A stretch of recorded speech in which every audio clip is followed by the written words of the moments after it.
good. All right, we'll start with Chris right here on the front. Hey, how are you? Good, how are you?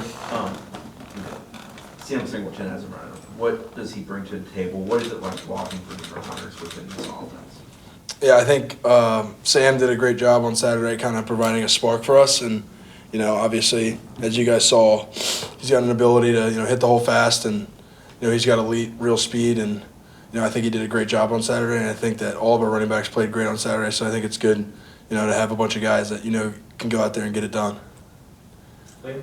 Getting the performance that you guys did last Saturday ahead of what is 3 road games in your last 4, what can that do for you confidence-wise, and especially with a game of the magnitude of this weekend? Yeah, I think that, you know, after Saturday, we kind of, you know, got back to our standard and the way that we want to play and the way that we expect to play. So I think that, you know, moving forward, kind of just take that same approach we did last week and, you know, do our best to, you know, finish as strong as possible for these last 4 games. We'll go to Aslan in the back right. Going into your guys' season opener, there was a lot of noise about you guys not really having a chance to beat a team like Alabama. I feel like probably the last month has been a lot of that same kind of energy that you guys have had to absorb. I don't want to give negativity more oxygen than it needs, but how much of that does drive and motivate you guys? Yeah, I think we're kind of focused on what's said inside the building and, you know, the right voices. And, you know, a lot of people have opinions on the outside, but those opinions don't really matter to us as much as the ones inside the building. So I think that's been the biggest thing, is leaning on each other, leaning on the coaches, and, you know, coming together in that way and, you know, taking on the challenges within, not necessarily bringing on added negativity from the outside. All right, we'll stay over there on the right for Matt. Obviously, you played your former team last week. What were the emotions that kind of went into that? I know it's a new staff, but from talking to Damon at ACC Kickoff, I know you two were close. Just how cool was that to be able to see the guys again? Yeah, it was really cool. I've got a bunch of really good friends that are still on the team. I know a couple of the coaches that are still there. And, you know, it was definitely a nervous feeling going into the game, and one that I really wanted. So I was really happy that, you know, we were able to get it done. And, yeah, I've got a lot of really good friends, so it was great to see them. I haven't seen them in a while, so that was cool. We'll come back to Liam on your left.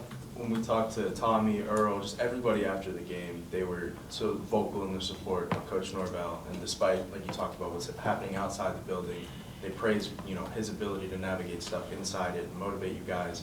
I know it's just been your first year with him, but what have you seen from him, especially during that difficult stretch that kind of kept you guys going? Yeah, I think Coach Norvell does a great job of, you know, being the same person every day. And, you know, nothing about him is fake. He's as real as it gets. He's one of the realest people I've ever met on this journey of, you know, playing college football for 6 years. So I think that, you know, we all see that. You know, we know that, you know, what he's saying is from his heart and truthful. And I think that just automatically demands respect. And I think, you know, he's got the respect of every player in this team, every coach. And, you know, he definitely has my respect. And, you know, through the tough stretch we had, he's been nothing but steadfast and true. So I appreciate him for that. We'll go back to Aslan on your right. That Clemson front seems to have a lot of guys that have NFL kind of buzz around them. I mean, when you turn the film on, is it obvious, or is it just some stuff that you really don't get a feel for until you're actually in the game? Yeah, I've had the chance to play against a bunch of these guys for the past couple of years. So I've played, I think, yeah, basically everyone except for the transfer DN. But other than that, I've played them all, and, you know, they're all great players. They're all super talented, big, strong, fast, and a lot of them will have long careers in the NFL. So I'm excited to play them. It's going to be a great challenge, and, you know, every time you play Clemson, you know that you're in for a war. All right, we'll come up here for Chris. Is it a lot of Peter Woods for you usually when you face them? Or I've gone against them all.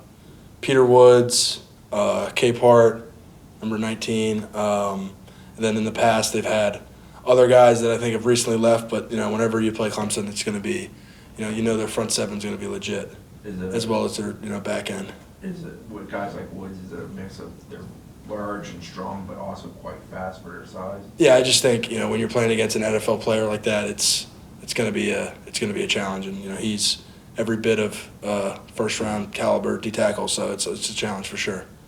We'll go back to Matt on your right. With that being said, that you've played these guys so much, and a lot of your teammates on the O-line probably haven't because they've transferred in from SEC or other conferences, are you kind of giving them extra tips in the film room this week or out on the practice field knowing some of these guys' tendencies?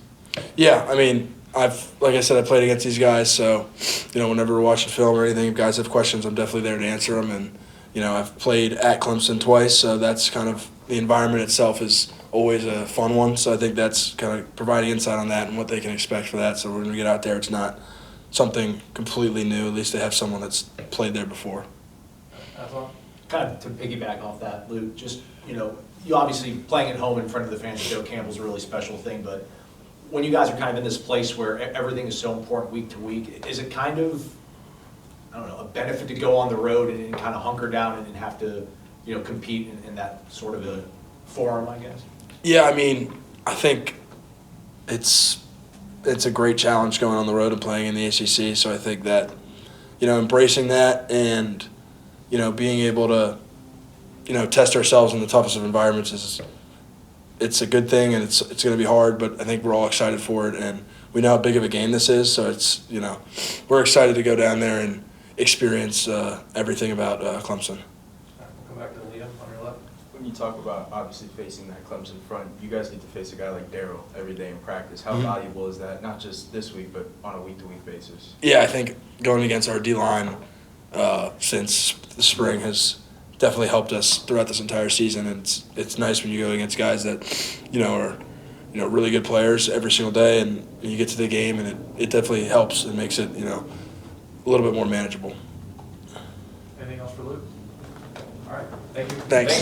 Thank you, guys. Good luck. Thanks.